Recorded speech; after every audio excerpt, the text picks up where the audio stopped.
And we were talking about avalanches in the last video, part 2. And you were also talking about Sasquatch visuals on your trip. Yes. And I was thinking about the one that you had in Quebec or Ontario. Yes, in Ontario. It was Algonquin Park, that one. Yeah. Okay, so it says on this day in 1970, an avalanche buries skiers in France.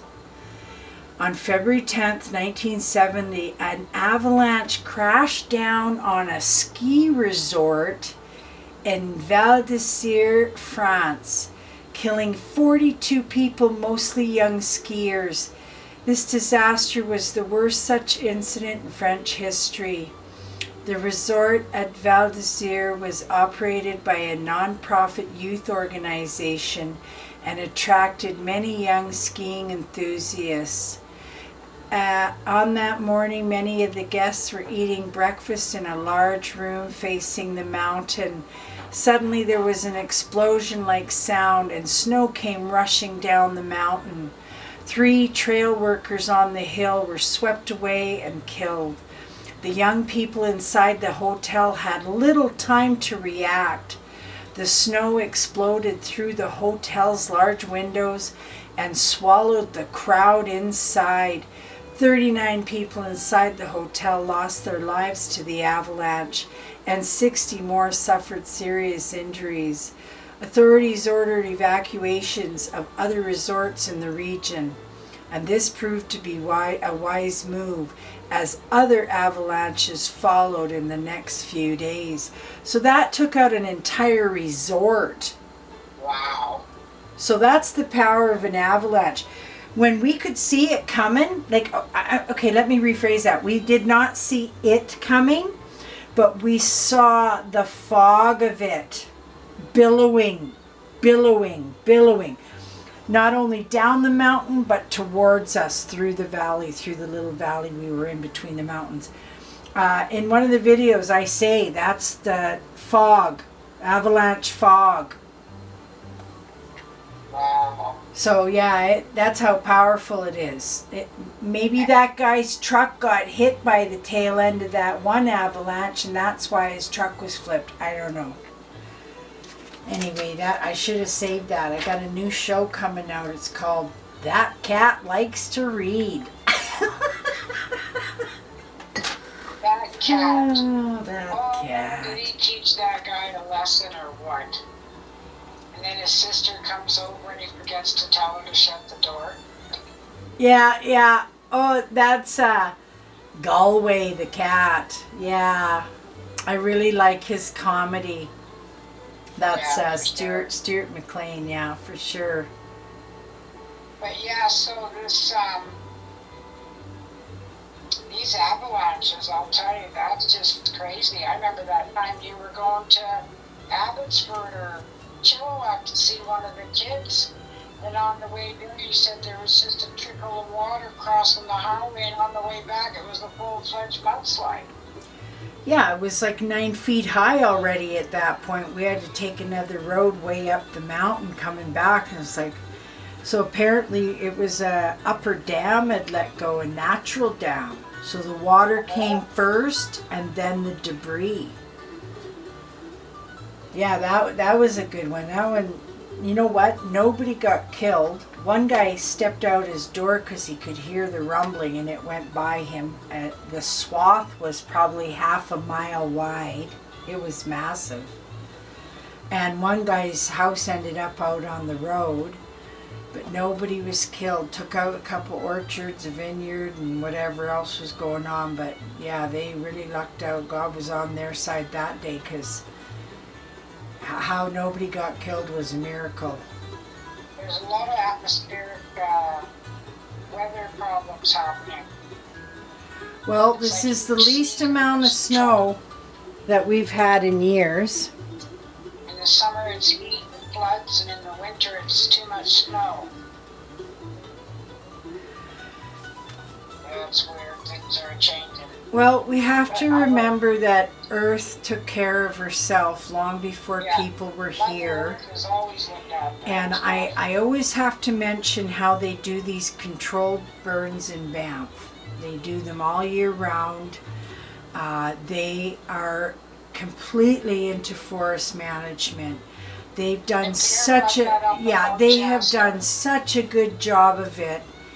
And they're a prime example for everybody else to follow. If you do enough logging, which we need. Some people think, oh, logging, Well, who do you think's building these houses? Where's that wood coming from? We're getting enough wood brought in from the States. And we've got wood here, and we need to start taking the wood out of these forests. Yes, we love our big old growth trees. We're not talking about those forests. We're talking about these pine forests before the pine beetle gets them. And even then they're using some of that blue streaked wood. They're like, well, it doesn't seem to really affect the wood that much. So we need to find a happy medium, because we've got quite a few mills around here and they're still fairly active. But when people say, oh, we don't like seeing that clear-cut logging, well, they go in and they replant it. Yeah. And they clear up the forest floor. And then when the fires come around or lightning strikes, they don't have a whole bunch of fuel to just go crazy. And these videos I'm watching on Sasquatch, they like the cut lines. That's where they walk, just like a bear following a trail. Like I said, the path of least, path of least resistance. That's right. There's a lot of videos coming out lately. I can't keep up with them. Some of them. The one guy, he's like, is this a hoax? What is this? Well, you're going to spend the rest of your life trying to figure out which ones are hoaxes and which ones aren't. You make yourself crazy. Well, AI is out there now too, right? So there's that. I play with all of that. It's fun. I don't mean any harm by it. I have enough actual sightings and other footprints. That's another thing. How come I never cast any of these footprints? I take pictures, I show my foot, or I show a footprint on the edge of the... Well, now you know.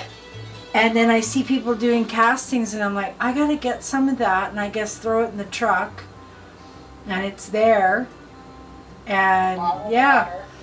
And a bucket. So before we end this part, I wanted to give out some shout outs. Yeah, isn't today the day E. Akers has his surgery? Today's Monday. Yes, today. I'm not sure if it was actually the surgery. I don't know if he was going in to see the surgeon or something, but yes, they're always in my prayers. Bridget, she's as sweet as can be, isn't she? Oh my God, she looks like one of the sisters. And I'm fine. Yeah, she does look like, the sisters. And then there's, I always talk about Nana and Pop's 50 plus years around the sun. I thoroughly enjoy their shows. They're right there, boots on the ground, right in the bush. And just the way they get along together and do the show, I just enjoy all of it. And she has her health issues as well, but there she is getting out into the forest and safely, very safely. They're very conscious of it, And I think they're in the process right now of changing their feeding stations for their forest friends, because the cows somebody had brought cows into the crown land there or whatever. So well, it wouldn't be crown. What would it be? What do they call it in the States? I don't know. County land, I guess. Yeah, something like that. That's a good one. And I'll get an answer for you. Somebody tell me in the comments. All right, we're gonna come right back. We're trying to keep these videos around 10 minutes. And you can probably see me jumping on and off my chair there. You've got the better view, that's for sure. So stay tuned. Is it part 3 we're coming up on? I've already lost track. I don't know. We'll see you on the next one. Stay tuned.